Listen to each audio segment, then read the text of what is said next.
Start.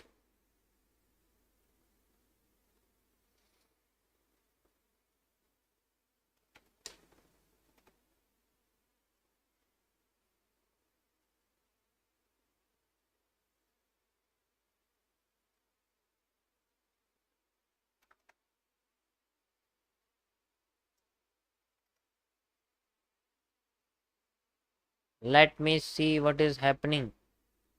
Something is happening, but everything is not good as always.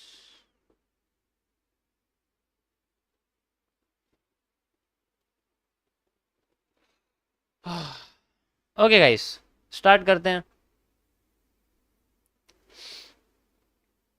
So gold के अंदर मैंने इसमें आपको एनालिसिस करके बताया था कल, उसको मैं आपको अपडेट करके बता देता हूँ क्या इसमें हमें देखने को मिला है और क्या हमें देखने को नहीं मिला है। इसके लिए आप मेरे टेलीग्राम चैनल पे जा सकते हैं या व्हाट्सअप चैनल पे जा सकते हैं, जिसमें आपको सही लगे आप वहाँ जा सकते हैं। ये टेलीग्राम चैनल का लिंक मैं आपको दे रहा हूँ। ये मेरा ऑफिशियल है। इसके अलावा कोई भी चैनल आपको अगर सामने से कह रहा है दैट इज़ फेक, मेरे नाम से बहुत फेक लोग हैं, सो प्लीज़ बच के रहिए, क्योंकि मैं कभी किसी से पैसे नहीं लेता उनकी डबल करने के लिए। ठीक है, सो देखते हैं इसमें मैंने आपको क्या बताया था and what have we seen. ठीक है, पहले हम लोग चलते हैं गाइज यहाँ पर, एंड यहाँ पर मैंने आपको as a dual directional area बताया था, जस्ट फॉर सेंट्रल एरिया आप कह सकते हो, आपके सामने होगा। ठीक है, सो इसमें जो कंडीशन थी कल की वो कुछ इस तरीके से फॉलो हो गई है, आपको मैं दिखा देता हूँ। ये देखिए, ये कंडीशन थी जो आपको मैंने बताई थी कि अगर मार्केट आती है तो we have seen a rejection area, and यहाँ आपको देखो एक रिजेक्शन एरिया ही देखने को मिला है। आफ्टर दैट मार्केट ने अपना डाउन साइड में मूव दिखाने की कोशिश करी। यस और नो? यस, ये पहली कंडीशन थी जो मैंने आपको कल एक्सप्लेन करी थी, एंड आज आपके सामने देखो ये बढ़िया सा मौजूदा पैटर्न बन के बाहर आ चुका है। ये एरिया था जो मैंने आपको एक्सप्लेन किया था, because it is a rejection area. यहाँ सिर्फ कैंडल की शेडो देखने को मिल सकती है, यानी कि कैंडल की विक देखने को मिल सकती है हमें, बाकी नहीं देखने को मिलेगी। And you can see market में यहाँ विक आई and then market move like this, इस तरीके से मूव करके नीचे की साइड वो आ चुकी है। यहाँ पर मार्केट में मोस्ट पावरफुल लिक्विडिटी स्वीप यानी कि बुलिश प्रेशर था, और इस जगह मार्केट ने अच्छा खास बुलिश प्रेशर भी लगाया, दूसरी बार भी लगाया, एंड देन अपने आप को ऊपर लेके चली गई। सो आप देख सकते हो अच्छा खासा, मैं आपको दोबारा दिखाता हूँ। देखो ये जो एरिया था यहाँ पर मैंने आपको मार्क करके दिखाया था कल, because this is a most powerful bullish area. तो यहाँ पर देखो आपको बुलिश देखने को भी मिला, बट इतना ज्यादा नहीं था क्योंकि वो टूट चुका था। तो टूटने के बाद, ये टूटने के बाद मार्केट ने एक रीटेस्टिंग क्रिएट करी थी, बट वो इतनी हाईएस्ट नहीं हो सकती थी क्योंकि ऑलरेडी मार्केट में बेरिश प्रेशर, यानी कि ये वाला जो बेरिश प्रेशर था वो बुलिश प्रेशर से ज़्यादा था। इस वजह से आप कह सकते हो कि मार्केट में हमें अपसाइड देखने को मिला, और अब आपको इसी का रिजल्ट देखने को मिल रहा है। कि मैंने कल आपको बताया था सेकंड कंडीशन जो थी वो भी इसी की तरह थी, बट इसमें डायरेक्ट मूव था, लेकिन रिजेक्शन का सबसे पहले मैंने आपके सामने कंडीशन रखी थी, मैंने सीरियल वाइज रखी थी कि किसके होने की प्रोबेबिलिटी सबसे ज़्यादा है।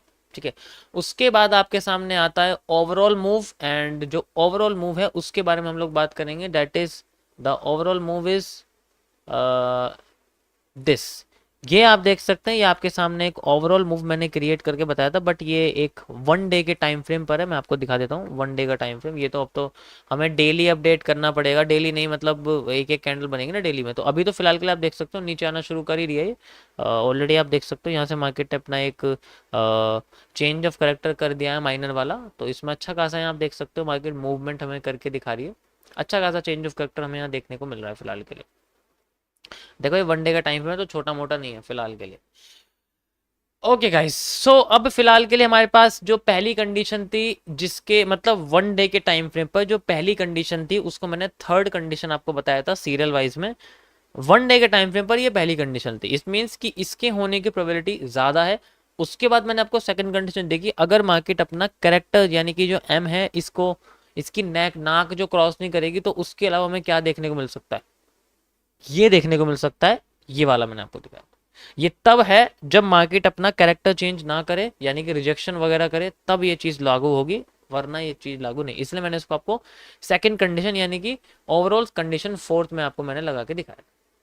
तो ये थे अब तक के एनालिसिस जो मैंने आपको कल बताए थे। Now we are on move again 30 minutes time. समझ आया सभी को गाइस? मजा आया? मजा आया नहीं आया? नहीं आया? इससे ज्यादा एडवांस और एक्यूरेट मैं नहीं बता सकता आपको। मैं क्या, कोई भी नहीं बता सकता। ठीक है, मैं डेली कुछ ना कुछ बताता ही हूँ, लेकिन अब मानने वाले कम हैं तो मैं क्या करूँ।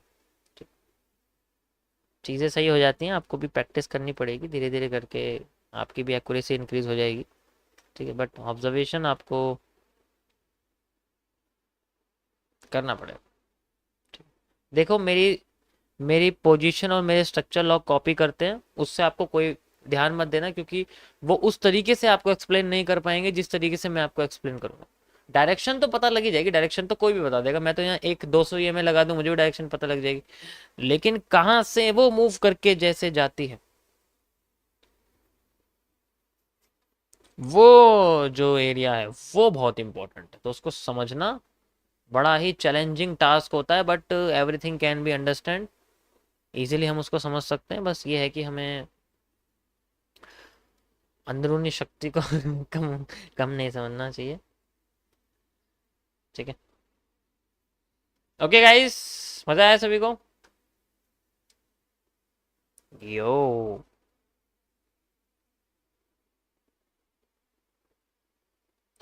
अब इससे आगे की बात करते हैं कि हमें क्या देखने को मिल रहा है इसमें। जो है मार्केट अपने आप को भाई ब्रेक कर रही है, ऐसे कैसे ब्रेक नहीं करेगी, ब्रेक कर रही है। इसके आगे हमें क्या स्ट्रक्चर देखने को मिल सकता है, इस बारे में हम लोग बात करेंगे। देखो अभी फिलहाल के लिए सेंट्रल एरिया क्रॉस हो चुका है और यहाँ पर मार्केट ने कैंडल भी बनाई है, ठीक है, जो इससे बाहर है। ओके, सो क्या देखने को मिल सकता है, देखो अभी फिलहाल के लिए क्या कर रही है, अपने जो पैरेलल चैनल है ना, इसको ब्रेक करके भागी है यहाँ से। ये जो चैनल है इसको ब्रेक करके भागी है, तो जनरली जितना मूव इसका यहाँ से लेके यहाँ तक था, आप देख सकते हो, ठीक है, उतना ही मूव ये अपना यहाँ से लेके यहाँ तक दे रही है। यानी कि ये इसका वो एरिया है जहाँ पर इसकी सप्लाई पूरी हो जाती है। ठीक है, ये वो एरिया है यहाँ पर। अब ये क्या कर रही है, अब ये अपने आप को और ज़्यादा डाउन में ले जाने की कोशिश कर रही है, इसकी पूरी सप्लाई यहाँ खत्म हो जाती है। ठीक है, अब ये क्या कर रही है, और ज़्यादा डाउन में ले जाने की कोशिश कर रही है। जनरली ये बहुत ज़्यादा पावरफुल एरिया है, मतलब क्योंकि भाई देखो, एक तो ये क्या है, इसका सेंट्रल एरिया क्रॉस करके ये चीज़ हमें देखने को मिली, यानी कि बहुत ही, आप समझ सकते हो, बहुत ही वैल्यूएबल एरिया है फिलहाल के लिए हमारे लिए, बहुत ज़्यादा वैल्यूएबल एरिया है, तो इसको हम लोग यूज़ करेंगे जस्ट लाइक ये। ठीक है, ये सेंट्रल एरिया क्रॉस कर रहा है। अब यहाँ पर पॉसिबल रिवर्सल क्रिएट हो सकते हैं, मार्केट अपने आप को रिवर्स भी कर सकती है। अगर वो रिवर्स नहीं करती है, so we have a different structure, यानी कि डबल सप्लाई। हम यही सप्लाई यूज करेंगे फॉर नेक्स्ट मूवमेंट। ठीक है, ये चीज हमारे पास है। अब यहां पर सबसे इंपॉर्टेंट चीज क्या है, यहां पर सबसे इंपॉर्टेंट चीज है कि मार्केट अपने आप को दो रीजन से लेके जा सकती है। जैसे लाइक अगर मैं बात करूं, एक तो ये 50% रीजन है और ये इसका 100% रीजन। इससे पहले अगर मार्केट ने रिवर्स करा तो वो एक फेक आउट है, समझ लेना। अगर इससे पहले मार्केट ने रिवर्स कर दिया तो वो एक फेक रिवर्सल है, वो कोई बड़ा मूव जनरेट नहीं कर सकता, कि वो कितना जनरेट करेगा, ज़्यादा ज़्यादा ये वाला मूव, ये मूव, वो बेशक बड़ा है, मैं समझ सकता हूँ कि बड़ा, अगर यहाँ पर कहीं पर भी इन्हें रिवर्स कर दिया इस जगह, तो ज़्यादा ज़्यादा इतना बड़ा मूव देखने को मिल सकता है। आनी तो फिर भी नीचे ही है, आनी फिर भी नीचे से, हिम्मत तो है नहीं इसमें ज़्यादा ऊपर चली जाएगी, आनी फिर भी नीचे। ठीक है, तो इतना ज़्यादा इसके अंदर वो नहीं है। ओके, सो जब भी मार्केट में कोई पैटर्न आएगा, जैसे कि ये वाला पैटर्न आपको दिख रहा है, जैसे हैमर जैसा या फिर बुलिश एंगल्फिंग जैसा, तो मार्केट में एक माइनर हमें रिवर्सल देखने को मिल सकता है। ठीक है, बाकी ये चेंज कर अपने आप को चेंज ही करती रहेगी। ओके गाइस, बाकी अपने आप को चेंज करती रहेगी। अब मैं आपको एक चीज़ दिखाता हूँ कि जैसे धीरे धीरे ये अपने आप को नीचे लेके आ रही, तो आप रेड कैंडल्स की बॉडी देखो, वो छोटी होती जा रही है ना। देखो जैसे ऊपर से नीचे गिर रही थी तो कैंडल्स की बॉडी बढ़ती जा रही थी, इसका मतलब मार्केट में जो होल्डिंग वॉल्यूम है वो इंक्रीज हो रहा था, और वो बहुत ज़्यादा इंक्रीज हो गया। यानी कि जो सेंट्रल कैंडल है, जो फिलहाल के लिए मैंने आपको बताई थी कि अगर मार्केट में बिग बार बनता है after the some small candle, तो वो बहुत पावरफुल होता है, वो अपने एरिया से उतना ही मूव देता है जितना ऊपर होता है। ठीक है, और फिर वो नीचे भी उतना ही मूव देता है जितना नीचे होता है। ठीक है, उसके बाद मार्केट रिवर्स कर जाए उससे कोई फर्क नहीं पड़ता, लेकिन वो उतना ही मूव देता आप लोग।